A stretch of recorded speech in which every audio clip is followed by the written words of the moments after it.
Trump just landed back in Washington.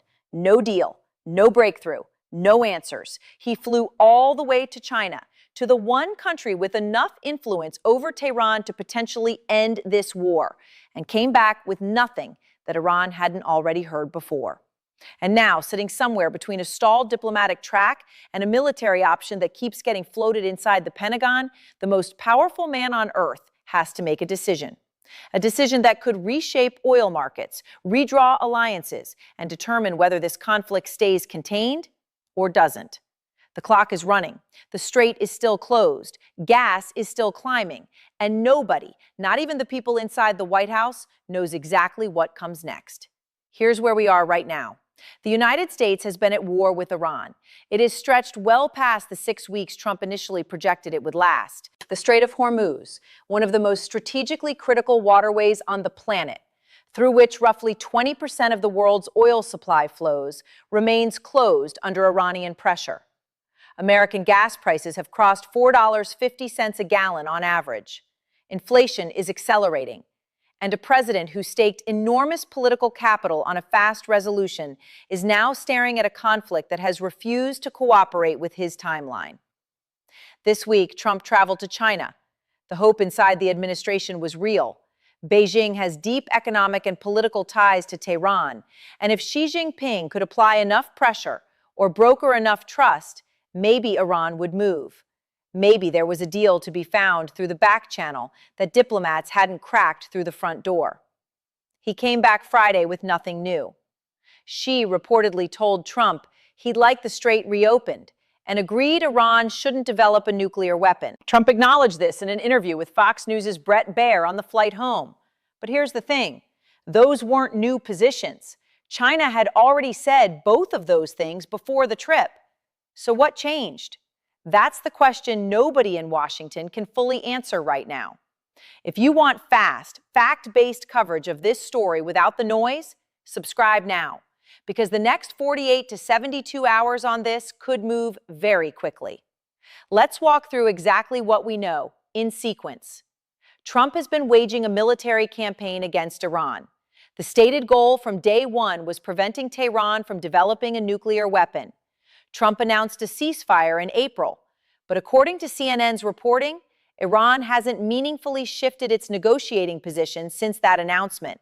The ceasefire paused the loudest moments of the conflict. It did not resolve anything. The Strait of Hormuz, a narrow choke point between the Persian Gulf and the Gulf of Oman, is still effectively closed to normal shipping flows.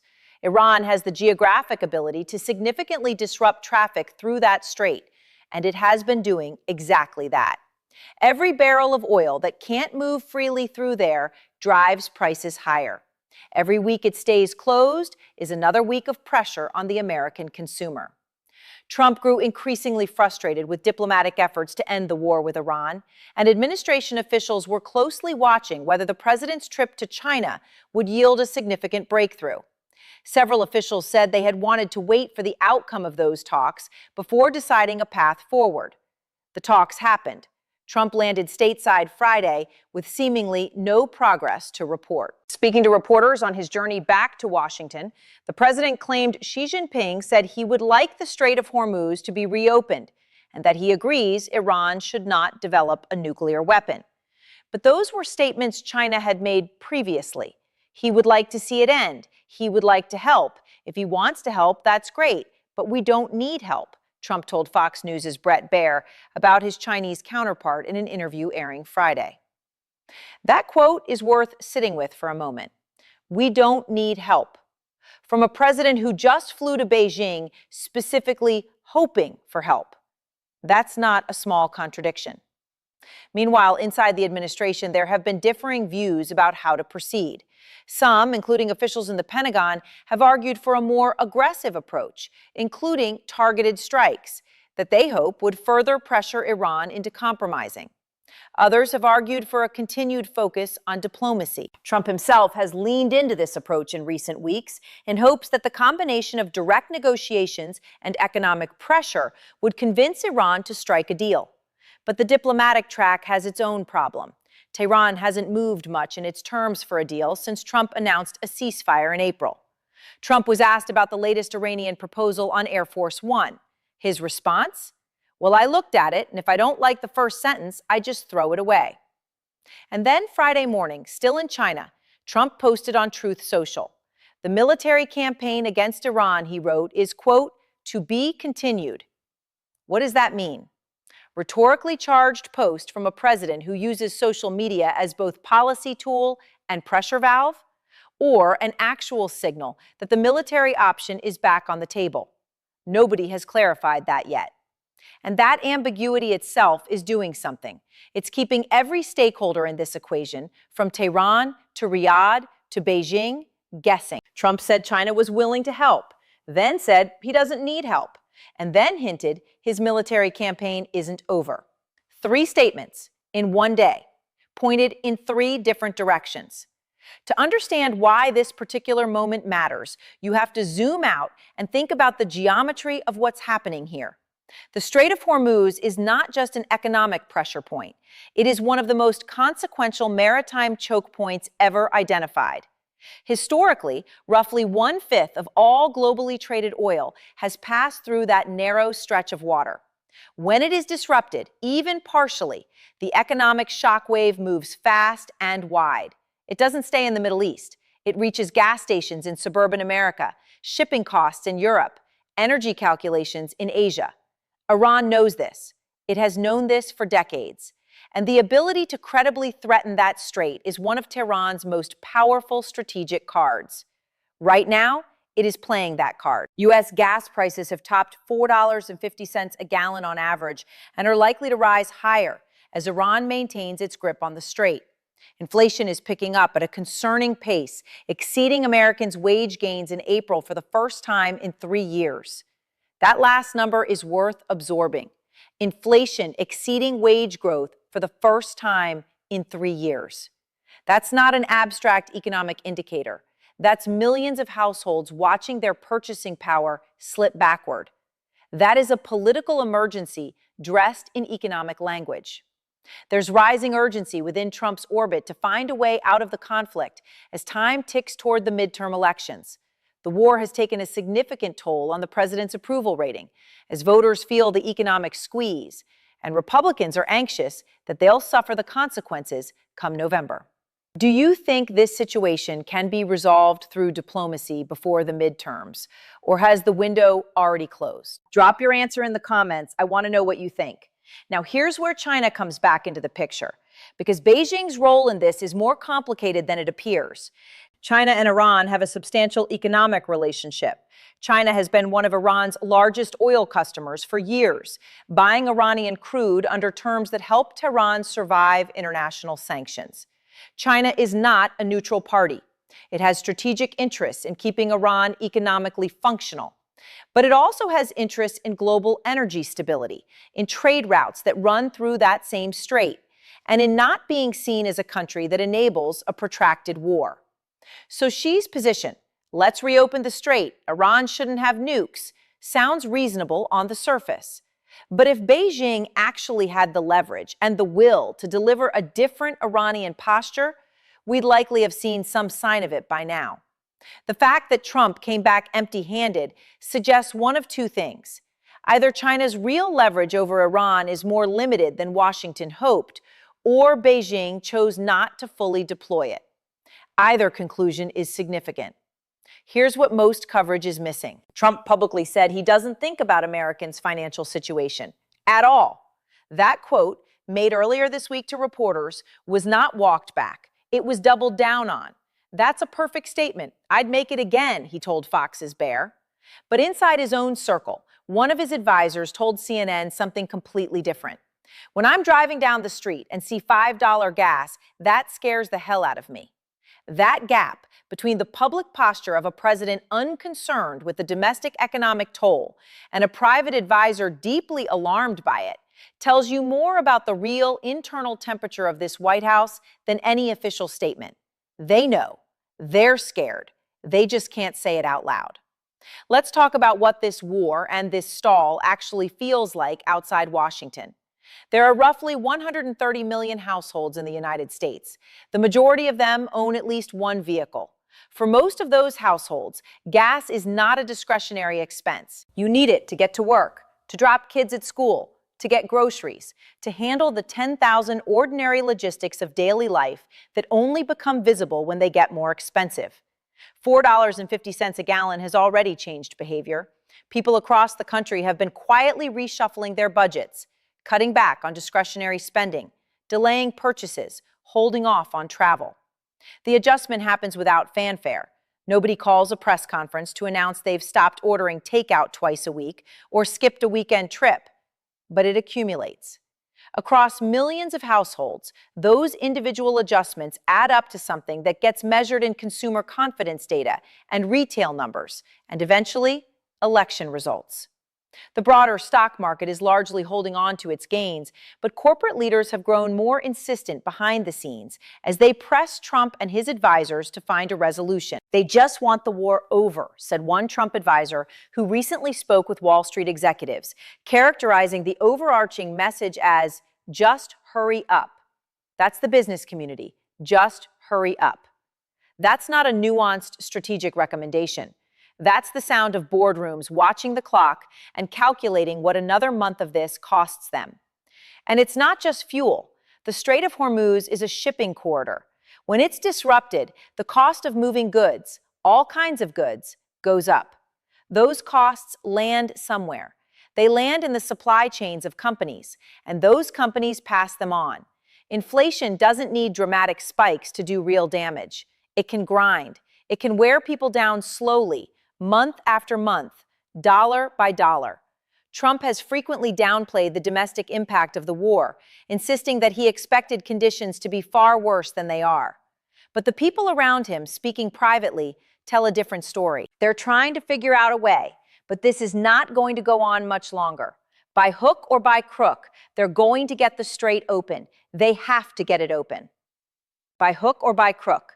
That phrase, from a Trump advisor speaking to CNN, is quietly one of the most revealing things said in this entire story. It's an acknowledgement that the administration doesn't have a clean path. It doesn't have a preferred solution that's clearly working.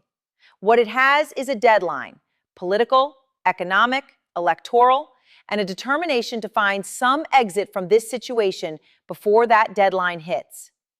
Meanwhile, VP Vance tried to project confidence earlier this week. He said he'd spent time on the phone with Jared Kushner, Steve Witkoff, and a number of our friends in the Arab world, referencing the top diplomats Trump has tasked with reaching a deal with Tehran. "Look, I think that we are making progress," Vance told reporters. "The fundamental question is, do we make enough progress that we satisfy the president's red line?" Notice what Vance did not say. He did not say Iran is moving. He did not say a deal is close. He said, carefully, that the question is whether they make enough progress to satisfy the president. That's a very different statement. The standard being described is not get a deal. It's get enough movement to satisfy one person's threshold. And that one person, according to officials, has been particularly irked by the continued closure of the Strait of Hormuz and what sources describe as perceived divisions in Iranian leadership that have further complicated negotiations.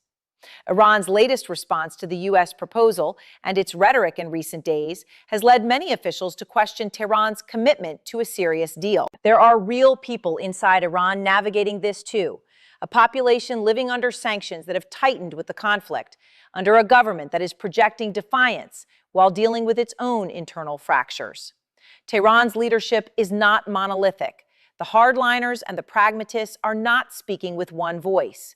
And that internal dissonance in Iran may be one reason negotiations keep stalling, not just because of bad faith, but because the Iranian side may not have a unified position to offer. Trump said the military campaign is to be continued. Pentagon officials have reportedly been pushing for targeted strikes. The diplomatic track has produced no meaningful shift in Iran's position since April. And a Trump advisor just told CNN on background that they have to open the strait by hook or by crook. So what does that look like in practice? Does the U.S. launch new strikes on Iranian military or nuclear infrastructure? Does it tighten the naval blockade? Does it apply more economic pressure and hope Tehran blinks first? Does a third party, Saudi Arabia, the UAE, Qatar, broker something behind closed doors that Washington can call a win? Every option carries risk. Every path has a cost. And the one thing this White House cannot afford, politically, economically, is more months of exactly this. Step back from the daily churn for a moment and look at what this situation is revealing about the architecture of power in 2026. There is a war happening, a U.S. military campaign against Iran. The President of the United States flew to Beijing, to the rival superpower, the country that most American foreign policy for the past decade has been organized around competing with, and asked, implicitly, for help. The help didn't come in any meaningful new form.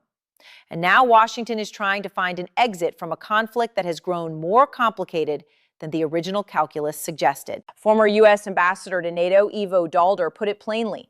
He's tried bluster, that didn't work. He's tried negotiations, that hasn't worked. He's trying to find a way to unstick his stuckness. Unstick his stuckness. That phrase will probably age in interesting ways. Because what's happening right now is bigger than one administration's political problem. It's a test of what American leverage actually looks like when military force has been used, when diplomacy has stalled, and when the adversary has decided to outlast you. Iran has a long history of calculating that it can absorb pressure longer than its opponents can sustain it. That posture has worked at various points across decades of confrontation with the West. Whether it works now depends on factors that aren't fully visible from the outside. What's actually happening inside Iranian decision-making, how much economic pressure the country's population can absorb, whether the internal divisions between Iranian factions produce a moment of unexpected flexibility or hardened resolve. There's also the broader regional calculation. America's Arab partners in the Gulf, Saudi Arabia, the UAE, others, have their own interests in how this ends. They want the Strait open. They want Iranian power checked. But they also live in that neighborhood permanently, and they've watched U.S. involvement in the Middle East produce complicated outcomes over many years. Their behind-the-scenes role in whatever comes next may matter more than it appears in public reporting. And then there's China. Beijing has now been explicitly engaged and has offered no concrete new movement. That tells something, though exactly what requires careful interpretation. China may be choosing to let the U.S. and Iran exhaust each other. It may be constrained in what it can deliver from Tehran. It may be playing a longer game that doesn't reward Washington's timeline. Probably some combination of all three. What intelligence agencies are watching right now, and you can be certain they're watching closely, is any signal from inside Iran about genuine flexibility. Any indication that Tehran's calculus is shifting. Any communication channel, formal or back channel, that carries something other than the same hardline terms that have defined this standoff. What viewers should watch in the coming days. Does Trump make a military move, or does he choose another round of diplomatic pressure? Does Vance or Witkoff surface with a new announcement? Does the Strait of Hormuz situation change in any material way? Does gas price movement force a faster decision? And perhaps most importantly, does Iran say anything that changes the picture? Because right now, despite everything, the flights, the meetings, the posts, the statements, the private fears, the public confidence, this situation has not moved. It has deepened. It has gotten politically more costly. It has gotten economically more painful. And the exit remains unclear. To be continued, Trump wrote. He's right about that much. This story is not sitting still.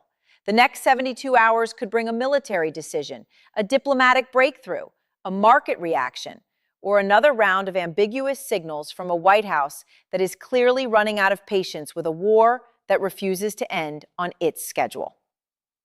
What do you think actually happens next? Does Trump launch strikes? Does a deal get pieced together at the last minute? Is there a third option nobody's talking about yet? Drop your read in the comments. I want to hear it. And if you want to follow every major development on this as it breaks, subscribe now. This is moving fast, and the next update could change the entire framing of what you just watched.